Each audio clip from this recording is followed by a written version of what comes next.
Jāti-deśa-kāla-samayānavacchinnāḥ sārvabhaumā Mahavratam. This verse emphasizes that the Yamas or the ethical guidelines are universal principles. Here's what it means. Universal vows. The Yamas apply to everyone, regardless of who they are, where they are, when it is, or the situation. Not limited. These guidelines are not bound by any specific conditions and should be followed by everyone at all times. Great vows. Because of their universal nature, the Yamas are considered great vows or the Mahavratam that guide our actions throughout life. Yoga teaches that these ethical principles are important for everyone, everywhere, and at all times, helping us live in harmony with others and ourselves. śauca-saṁtoṣa-tapaḥ svādhyāya-īśvarapraṇidhānāni niyamāḥ. This verse lists the 5 niyamas, which are personal practices that help guide our behavior and mindset.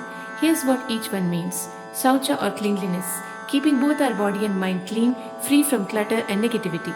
Santosha or contentment, being satisfied with what we have and finding peace in the present moment. Tapas or discipline, practicing self-discipline and perseverance in our spiritual and daily practices. Svadhyaya or self-study, studying sacred texts and reflecting on ourselves to gain deeper understanding. Ishvara Pranidhana or surrender to God, trusting in a higher power and dedicating our actions to a greater purpose. These niyamas help us cultivate inner peace, discipline, and a deeper connection to our true self, forming an essential part of the path to spiritual growth in yoga. Vitarka badhane pratipaksha bhavanam. This verse offers a practical tool for dealing with negative thoughts and emotions. Here's what it means. Negative thoughts or vitarka. When harmful or troubling thoughts arise in the mind, like anger, jealousy, or fear, cultivate the opposite or pratipaksha bhavanam. Instead of letting these negative thoughts take over, we should focus on their positive opposites, like thinking of kindness when feeling angry or compassion when feeling jealous. Yoga teaches that by consciously replacing negative thoughts with positive ones, we can create a more peaceful and balanced state of mind, leading to better emotional well-being and spiritual growth.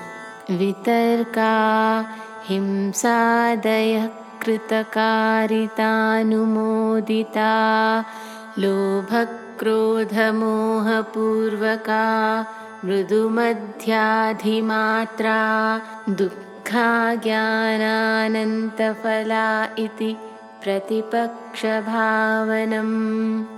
This verse emphasizes the need to counter negative thoughts. Negative thoughts arise from greed, anger, or confusion.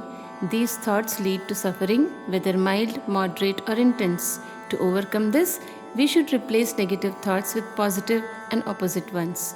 Yoga teaches that changing harmful thinking patterns with positive ones leads to inner peace and reduces suffering. Ahimsa pratisthāyām tatsannidhau vairattyāgah. This verse highlights the power of practicing non-violence or ahimsa. Here's what it means. Non-violence or ahimsa, when someone practices this consistently, they avoid causing harm in thought, word, or action. Firmly established, when this practice becomes a solid part of who they are, deeply ingrained in their behavior and mindset, hostility ceases. The presence of such a person naturally calms others, reducing feelings of anger, hatred, or violence around them. Yoga teaches that by embodying non-violence, we not only bring peace to ourselves but also positively influence the environment and people around us, creating a ripple effect of harmony and goodwill. Satya pratisthāyām kriyafalashrayatvam. This verse emphasizes the importance of truthfulness or satya and its profound impact. Here's what it means. Truthfulness or satya. When a person consistently practices truthfulness, speaking only what is true and honest, firmly established, when truthfulness becomes a natural part of who they are, guiding their thoughts, words, and actions, power of words. In such a person, their words gain great power and reliability, leading to actions that produce consistent and expected results. Yoga teaches that truthfulness is not just about honesty but also about integrity. When we are truthful in all aspects of life, our actions align with our words, creating trust and dependability in everything we do. अस्तेय प्रतिष्ठायां सर्वरत्नोपस्थानम्.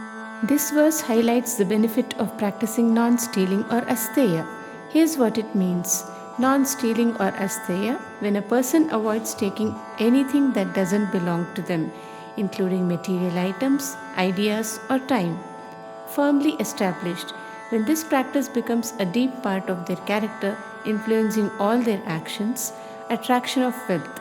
As a result of this integrity, they naturally attract abundance and wealth, both materially and spiritually. Yoga teaches that by living honestly and respecting others' positions, we create an environment where trust and prosperity flourish, leading to a life of abundance and fulfillment. ब्रह्मचर्य प्रतिष्ठायां वीर्यलाभः. This verse explains the benefit of practicing celibacy or self-control, that is brahmacharya. Here's what it means. Celibacy or brahmacharya refers to controlling one's physical and mental energy, especially in relation to desires and passions. Firmly established, then the self-control becomes a strong and natural part of someone's life. Energy gain or virya labha. As a result, they gain great strength, vitality and focus, which can be used for personal growth and spiritual progress. Yoga teaches that by practicing brahmacharya, we conserve our energy and channel it towards higher purposes, leading to increased vitality and inner strength. अपरिग्रहस्थैर्ये जन्मकथन्ता सम्बोधः. This verse highlights the deep insights gained through practicing non-possessiveness, that is aparigraha. Here's what it means.